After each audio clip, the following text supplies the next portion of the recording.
نسو ایک عورت نما آدمی تھا، باریک آواز، بغیر داڑھی اور نازک اندام مرد۔ وہ اپنی ظاہری شکل و صورت سے فائدہ اٹھاتے ہوئے زنانہ حمام میں عورتوں کا مساج کرتا اور میل اتارتا تھا۔ کوئی بھی اس کی حقیقت نہیں جانتا تھا، سبھی اسے عورت سمجھتے تھے۔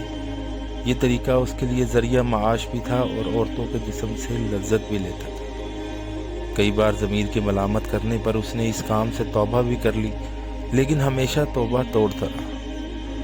ایک دن بادشاہ کی بیٹی حمام گئی۔ حمام اور مساج کرنے کے بعد پتہ چلا کہ اس کا گراں بہا گوہر موتی یا ہیرا کھو گیا ہے۔ بادشاہ کی بیٹی نے حکم دیا کہ سب کی تلاشی لی جائے۔ سب کی تلاشی لی گئی، ہیرا نہیں ملا۔ نسو رسوائی کے ڈر سے ایک جگہ چھپ گیا۔ جب اس نے دیکھا کہ شہزادی کی کنیزیں اسے ڈھونڈ رہی ہیں تو سچے دل سے خدا کو پکارا اور خدا کی بارگاہ میں دل سے توبہ کی اور وعدہ کیا کہ آئندہ کبھی بھی یہ کام نہیں کروں گا، میری لاج رکھ لے مولا۔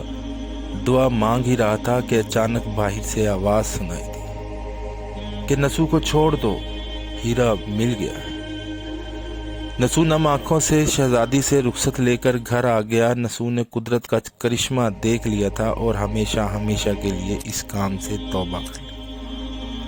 کئی دنوں سے حمام نہ جانے پر ایک دن شہزادی نے بلاوا بھیجا کہ حمام آ کر میرا مساج کرے، لیکن نسو نے بہانہ بنایا کہ میرے ہاتھ میں درد ہے، میں مساج نہیں کر سکتا۔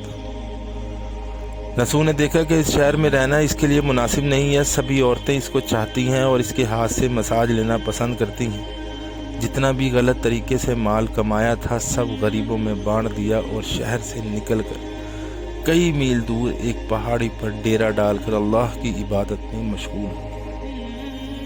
ایک دن اس کی نظر ایک بھینس پر پڑی جو اس کے قریب گھاس چر رہی تھی۔ اس نے سوچا کہ یہ کسی چرواہے سے بھاگ کر یہاں آ گئی ہے، جب تک اس کا مالک نہ آ جائے تب تک میں اس کی دیکھ بھال کر لیتا ہوں۔ لہذا اس کی دیکھ بھال کرنے لگا۔ کچھ دن بعد ایک تجارتی قافلہ راستہ بھول کر ادھر آ، جو سارے پیاس کی شدت سے نڈھال تھے۔ انہوں نے نسو سے پانی مانگا۔ نسو نے سب کو بھینس کا دودھ پلایا اور سب کو سیراب کر دیا۔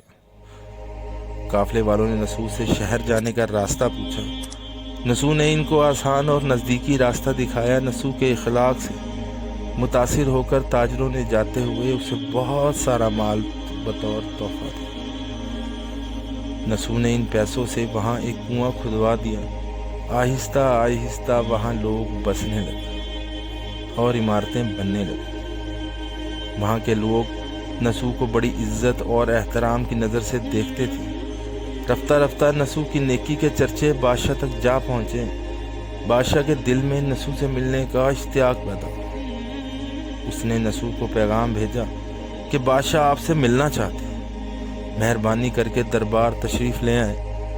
جب نسو کو بادشاہ کا پیغام ملا اس نے ملنے سے انکار کر دیا اور معذرت چاہی کہ مجھے بہت سارے کام ہیں، میں نہیں آ سکتا۔ بادشاہ کو بہت تعجب ہوا، مگر اس نے بے نیازی کو دیکھ کر ملنے کی طلب اور بڑھ گئی۔ بادشاہ نے کہا کہ اگر نسو نہیں آ سکتے تو ہم خود اس کے پاس جائیں گے۔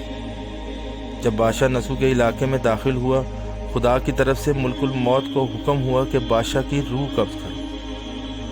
چونکہ بادشاہ بطور عقیدت مند نسو کو ملنے آ رہا تھا اور رعایا بھی نسو کی خوبیوں کی گرویدہ تھی، اس لیے نسو کو بادشاہ کے تخت پر بٹھا دیا گیا۔ نسو نے اپنے ملک میں عدل اور انصاف کا نظام قائم کیا۔ وہی شہزادی جسے عورت کا بھیس بدل کر ہاتھ لگاتے ہوئے بھی ڈرتا تھا، اس شہزادی نے نسو سے شادی کر لی۔ ایک دن نسو دربار میں بیٹھا لوگوں کی داد رسی کر رہا تھا کہ ایک شخص وارد ہوا اور کہنے لگا کہ کچھ سال پہلے میری بھینس گم ہو گئی تھی، بہت ڈھونڈا مگر نہیں ملی، برائے مہربانی میری مدد فرمائے۔ نسو نے کہا کہ تمہاری بھینس میرے پاس ہے، آج جو کچھ میرے پاس ہے وہ تمہاری بھینس کی وجہ سے ہے۔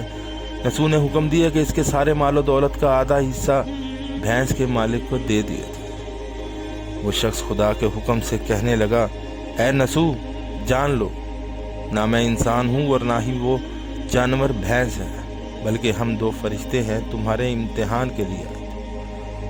یہ سارا مال اور دولت تمہارے سچے دل سے توبہ کرنے کا نتیجہ ہے۔ یہ سب کچھ تمہیں مبارک ہو۔ وہ دونوں فرشتے نظروں سے غائب ہو گئے۔ اسی وجہ سے سچے دل سے توبہ کرنے کو توبہ نصوح کہتے ہیں۔ تاریخ کی کتب میں نصوح کو ہنی کے ایک بڑے عابد کی حیثیت سے لکھا گیا ہے۔ سبق: نصوح رزق کمانے کے لیے اللہ کا ناپسندیدہ کام کیا کرتا تھا۔ جب وہ کام اللہ کے خوف کی وجہ سے چھوڑا تو اللہ نے رزق کے اسباب پیدا کیے اور بادشاہت تک عطا کر دی۔ حرام طریقے سے لذت حاصل کرنا چھوڑا تو اللہ نے نکاح میں شہزادی دے دی۔ اللہ تعالیٰ سب کو توبہ کرنے اور تا دم مرگ اس توبہ پر قائم رہنے کی توفیق